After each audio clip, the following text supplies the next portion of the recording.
Hello everyone. तो unit first some basic concepts of chemistry का आज हम प्रॉब्लम नंबर 1.7 को सॉल्व करेंगे।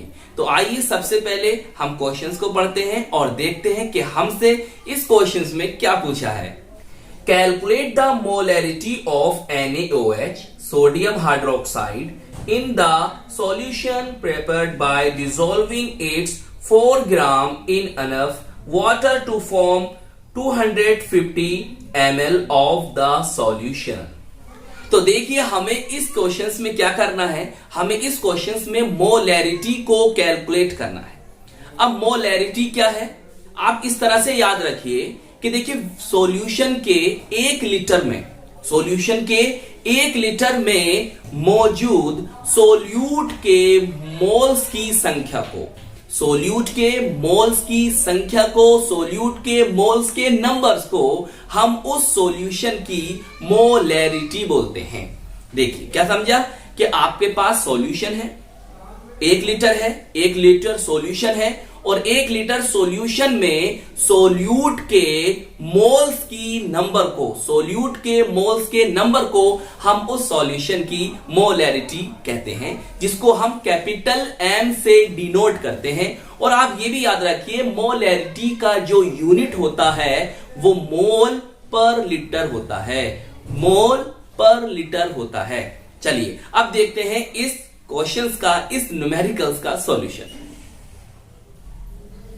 तो देखिए सॉल्यूशन आपके सामने मैंने लिख दिया है। सॉल्यूशन लिखने का रीजन ये है कि कम समय में ज्यादा से ज्यादा आपको समझाना। तो देखिए इस तरह के क्वेश्चंस को करने के लिए आपको सोल्यूट और सोलवेंट का पता होना चाहिए। जो आपको क्वेश्चन दे रखा है कि उसमें सोल्यूट कौन है, सोलवेंट कौन है, ये आपको पता होना चाहिए। तो आप इस तरह से याद रखिए कि जो सब्सटेंस को आप डिसोल्व कर रहे हो वो सोल्यूट है और जो उसे डिसोल्व कर रहा है, जो उसे घोल रहा है, वो आपका सोलवेंट है। जैसे आपने NaCl लिया, सोडियम क्लोराइड ली, नमक बोल दो, नमक लिया और आपने उसको वाटर के अंदर, जल के अंदर डिसोल्व करा, तो कौन घुला? NaCl घुला, तो वो आपका सोल्यूट है। और उसे घोल कौन रहा है? उसे घोल रहा है जल, H2O वाटर। क्लियर? तो वाटर क्या हुआ? सोलवेंट हुआ। बात समझ में आ गई? चलिए अब देखिए ध्यान से। तो देखिए मास ऑफ सोल्यूट, जो सोल्यूट कौन है आपका यहां पर? NaOH है, सोडियम हाइड्रोक्साइड है। कितना दे रखा है आपको? 4 ग्राम आपको दे रखा है। क्लियर? हम क्या करेंगे, हम इसका मोलर मास ऑफ सोल्यूट, मतलब हम NaOH का मोलर मास निकालेंगे। हम मोलर मास भी कह सकते हैं या मोलिक्यूलर मास भी कह सकते हैं। तो देखिए आपको NaOH की अमाउंट दे रखी थी 4 ग्राम और आप क्या करोगे, आप निकालोगे NaOH का मोलर मास। वो कैसे निकलेगा? देखिए मोलर मास कैसे निकलता है, एटॉमिक मास को ऐड कर दीजिए। जो मॉलिक्यूल या जो कंपाउंड आपको दे रखा है उसमें जो एटम है उनके एटॉमिक मास को ऐड कर दीजिए, जोड़ दीजिए, सम कर दीजिए। जो आपको ऑब्टेन होगा वो आपके उस कंपाउंड का, उस मॉलिक्यूल का मोलर मास होगा।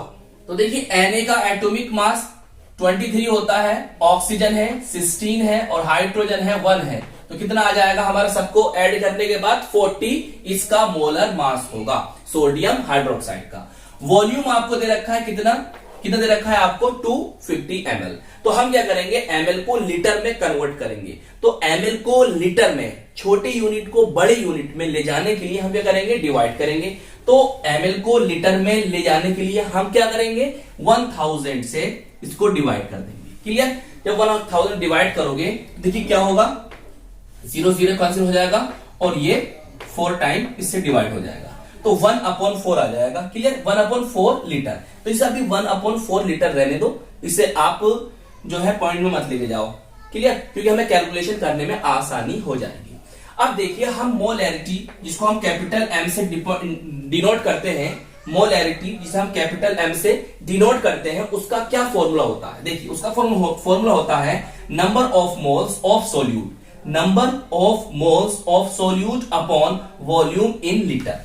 क्लियर? Volume in litre. अब देखिए नंबर ऑफ मोल्स या तो आप अलग से कैलकुलेट कर लो या इसी में कैलकुलेट कर लो। वो कैसे? देखिए अगर हमें किसी भी सॉल्यूट के नंबर ऑफ मोल्स को, मतलब हम किसी भी सब्सटेंस के मोल्स को अगर कैलकुलेट करना है तो हम कैसे करेंगे? देखिए mass of solute number of moles को कैसे कैलकुलेट करोगे? देखो, mass of solute upon molar mass of solute. Clear? आपको सोल्यूट का मास चाहिए और आपको सोल्यूट का मोलर मास चाहिए, तो आपको नंबर ऑफ मोल्स पता चल जाएंगे। क्लियर? अपॉन वॉल्यूम लीटर में दिस एज इट इज है। अब देखिए, आपके पास सोल्यूट कौन है? NaOH है। उसका आपको मास पता है कितना है? 4 ग्राम है। और उसका मोलर मास भी पता है कितना आया है आपका? 40 ग्राम है। अब जितनी भी वैल्यूज आपको दे रखी हैं, उन वैल्यूज को आप इस फॉर्मूले के अंदर रख दीजिए। अब देखिए, हमने रखा 4, क्यों रखा? क्योंकि इसका क्या था? मास था। मोलर मास कितना दे रखा है आपको? 40, हमने यहां पर 40 रख दिया। और वॉल्यूम हमने क्या करा? 1/4 को लिख दिया। अब देखिए, जब हम इसे इस तरह से लिखेंगे, देखिए इसे कैसे लिखते हैं? जो आपकी वैल्यू, इसे मैं नंबर 1 दे दूं 1, इसको मैं नंबर दे दूं 1, इसको दे दूं 2, इसको दे दूं 3 और इसको दे दूं 4। क्लियर? मैं आपको समझा रहा हूं। तो देखिए, हम इस तरह से कैसे लिखते हैं? देखिए 1/2, तो ये 1, उसके अपॉन में कौन आएगा? 2 आएगा, इनटू जो 4 वाली डिजिट है वो ऊपर जाएगी 4/3। क्लियर? इस तरह से हम कर लेते हैं इसे सिंप्लीफिकेशन। बोले बात समझ में आ गई? तो देखिए 4/40, जो आपकी 4 डिजिट है, 4 नंबर का है, वो कहां जाएगा? ऊपर, और 3 वाला नीचे आ जाएगा। ये तो आपसे आता होगा, फिर मैंने आपको समझा दिया। इस तरह से कर सकते हैं। अब देखिए, आप इसको कैलकुलेट करें, क्या हो जाएगा?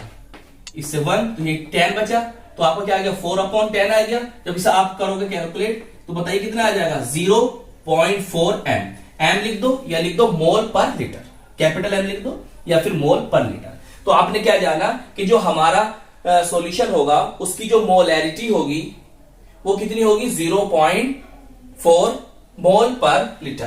तो ये था आपका प्रॉब्लम नंबर 1.7।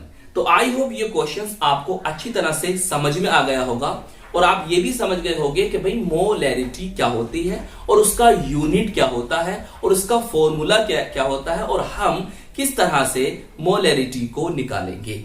क्लियर? तो हमें क्या क्या टर्म लेने होंगे, क्या क्या स्टेप चलने होंगे, जाके हम उस कंपाउंड्स की मोलैरिटी को, हम उस सॉल्यूशन की मोलैरिटी को फाइंड आउट कर सकें। तो आई होप ये क्वेश्चन आपको अच्छी तरह से समझ में आ गया होगा। तो हम मिलेंगे आपको इसकी नेक्स्ट वीडियो में। खूब मेहनत से पढ़ाई करते रहिए, अपना अपने परिवार का ध्यान रखिए। जय हिंद, जय भारत।